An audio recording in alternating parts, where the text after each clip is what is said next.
আসসালামু আলাইকুম। Mumtaz kitchen and ব্লগে সবাইকে স্বাগত জানাচ্ছি। আজ কোনো ব্লগ ভিডিও নিয়ে আসিনি। আজ আপনাদেরকে একটি রেসিপি শেয়ার করব। তো রেসিপিটি যদি ভালো লেগে যায় তাহলে অবশ্যই লাইক, কমেন্ট ও শেয়ার করে আমার পাশে থাকবেন। আমি যেহেতু শূন্য থেকে শুরু করেছি, আপনারা আমার পাশে না থাকলে আমি এগোতে পারবো না। সবাই আমাকে সাপোর্ট করবেন। তো চলুন এখন রেসিপিটি আমরা দেখে নিই। এখানে আমি অরেঞ্জ পাউন্ড কেক বানাবো, সেজন্য আমি শুকনো উপকরণগুলো প্রথমে চেলে নিচ্ছি। এখানে আমি 2 কাপ পরিমাণ ময়দা আর 2 চা চামচ বেকিং পাউডার নিয়ে সবগুলো উপকরণ ভালোভাবে আগে মিশিয়ে নিলাম। মিশিয়ে নিয়ে এখন চেলে নিব। তো বেকিং এর কাজে সবসময় শুকনো উপকরণগুলো ভালোভাবে চেলে নিতে হয়। তো চেলে নিলে ব্যাটারে যখন মিশাবো তখন খুব স্মুথলি মিশে যাবে। তো ভালোভাবে চেলে নেওয়া হয়ে গেলে আমি একটা সাইডে রেখে দিলাম। দিয়ে এখন আমি এখানে 8টা ডিম ভেঙে নিয়েছি আগে থেকেই। আপনারা যদি চান এখানে 4টা ডিমের বানিয়ে নিতে পারবেন। সেক্ষেত্রে ময়দা 1 কাপ নেবেন, আর যদি বলেন 2টা ডিমের বানাবেন তাহলে আপনারা হাফ কাপ ময়দা নিয়ে সেভাবে মেজারমেন্ট করে বানিয়ে নিতে পারবেন। আমি এখানে 8টা ডিমের করে নিচ্ছি, বড় একটা কেক বানাবো সেজন্য। তো প্রথমে আমি এটা খুব ভালোভাবে বিট করে একটা ফুমি ভাব নিয়ে আসলাম। একটু যখন ফমি ফমি চলে আসবে তখন আমি চিনিটা মিশাবো। এখানে আমি আস্ত দানার চিনি নিয়েছি। আপনারা চাইলে এখানে চিনিটা ব্লেন্ডারে ব্লেন্ড করে গুঁড়ো করে নিতে পারবেন। এখানে আমি 2 কাপ পরিমাণ চিনি নিয়েছি। যারা একটু মিষ্টি কম খেতে চান এর থেকে আরও একটু চিনি কমিয়ে দিতে পারবেন। তো এভাবে অল্প অল্প করে চিনি দিয়ে খুব ভালোভাবে চিনিটা গলিয়ে নেওয়া পর্যন্ত বিট করতে থাকবো। চিনি ভালোভাবে গলে গেলে কেকটা খুব পারফেক্ট ভাবে হয়। আর চিনি যদি আস্ত দানার একটু করে থেকে যায়, চিনিটা না গলে ঠিক মতো, তাহলে কেকটা ভেজা ভেজা হয়ে যায় উপরের অংশ।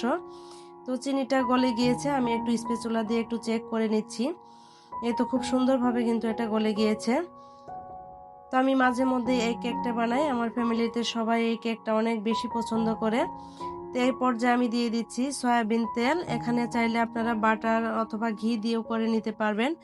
এখানে আমি 1.5 কাপ পরিমাণ তেল দিয়ে দিলাম। তারপরে দিয়ে দিলাম হচ্ছে অরেঞ্জ ইমালশন 1 চা চামচ, আর একটা মালটা আমি রস করে পুরোটা রস দিয়ে দিলাম।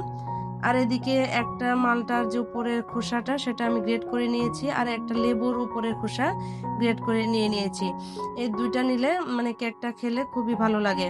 সেজন্য আমি যখনই অরেঞ্জ পাউন্ড কেক বানাই আমি লেবু আর অরেঞ্জ দুইটারই জেস্ট আমি নিয়ে নেই। আবারও একটু ভালোভাবে মিশিয়ে নিচ্ছি। এই তো দেখুন খুব সুন্দরভাবে এটা মিশানো হয়ে গিয়েছে। এখন আমি বিটারের কাঁটাটা খুলে নিচ্ছি। আপনারা চাইলে যে অরেঞ্জের জেস্টগুলো পরে দিতে পারবেন। এই পর্যায়ে দিলে আসলে বিটারের কাঁটাই লেগে যায়, তবে সমস্যা নেই, একটু ছাড়িয়ে নিলেই হয়ে যায়। এখন আমি শুকনো উপকরণগুলো যে আগে থেকে চেলে রেখেছিলাম সেগুলো আস্তে আস্তে মিশিয়ে নিব। আস্তে আস্তে একদম সাবধানে আমরা শুকনো উপকরণগুলো মিশিয়ে নিব। এখানে আমার আসলে ডিশটা একটু ছোট হয়ে গিয়েছে, আর নিয়ে যেহেতু ফেলেছি আর আমি চেঞ্জ করিনি, আস্তে আস্তে করে ফেলেছি। আমি যখন 8টা ডিমের কেক বানাই তখন আমি এই ডিশটাতেই করে নেই। একটু আস্তে আস্তে করে করে নিলে হয়ে যায়। তো খুব সাবধানে আমি করে নিচ্ছি।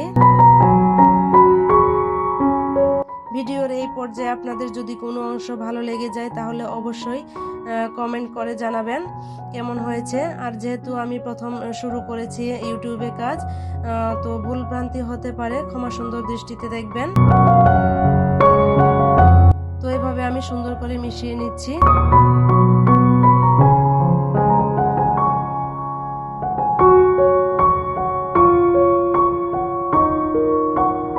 যখন খুব সুন্দরভাবে মিশানো হয়ে যাবে তখন কিন্তু আর দলা পাকা থাকবে না, একদম একদম ব্যাটারটা স্মুথ হয়ে যাবে, আর কেকটাও একদম সুন্দর হবে।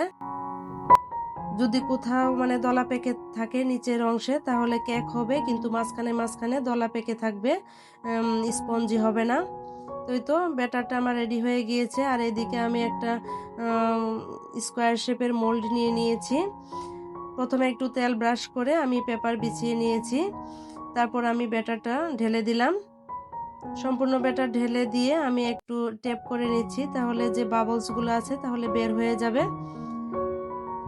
প্রিহিটেড ওভেনে 170 ডিগ্রি সেন্টিগ্রেড তাপমাত্রায় আমি 30 থেকে 35 মিনিটের মতো বেক করে নিয়েছি।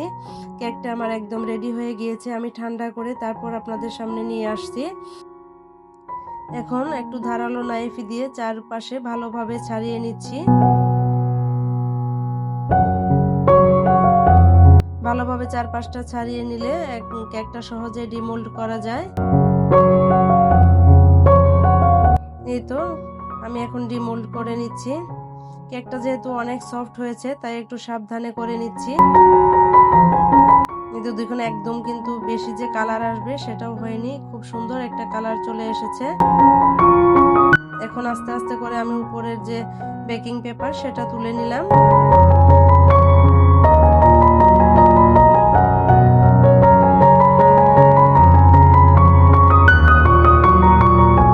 আমি যেহেতু একটা ড্রাই কেক বানাবো সেজন্য আমি স্লাইসগুলো একটু মোটা করে কেটে নিচ্ছি, যেন বেক হওয়ার পরে একদম পাতলা না হয়ে যায়। আপনারা যদি এমনিতেই খেয়ে ফেলেন তাহলে আরও একটু পাতলা করে কেটে নিলেও কোনো সমস্যা নেই।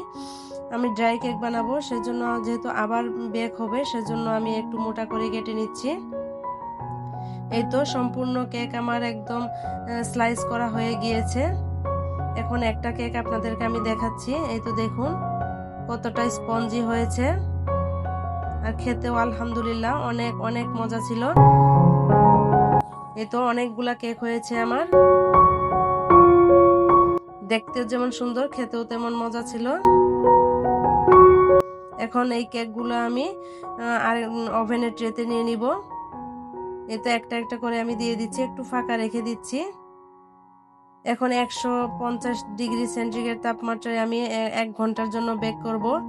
1 ঘন্টার মধ্যে যখন আধা ঘন্টা হয়ে যাবে তখন ট্রেটা বের করে এক পাশ উল্টে দিব, দিয়ে আর আধা ঘন্টা বেক করে নামিয়ে নিলেই একদম রেডি হয়ে যাবে।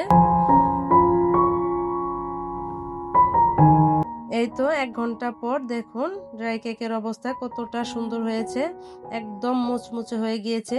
প্রথম যখন ওভেন থেকে বের করা হয় তখন কিন্তু এতটা মচমচে থাকে না, একটু পরে আস্তে আস্তে এটা মচমচাটা চলে আসে।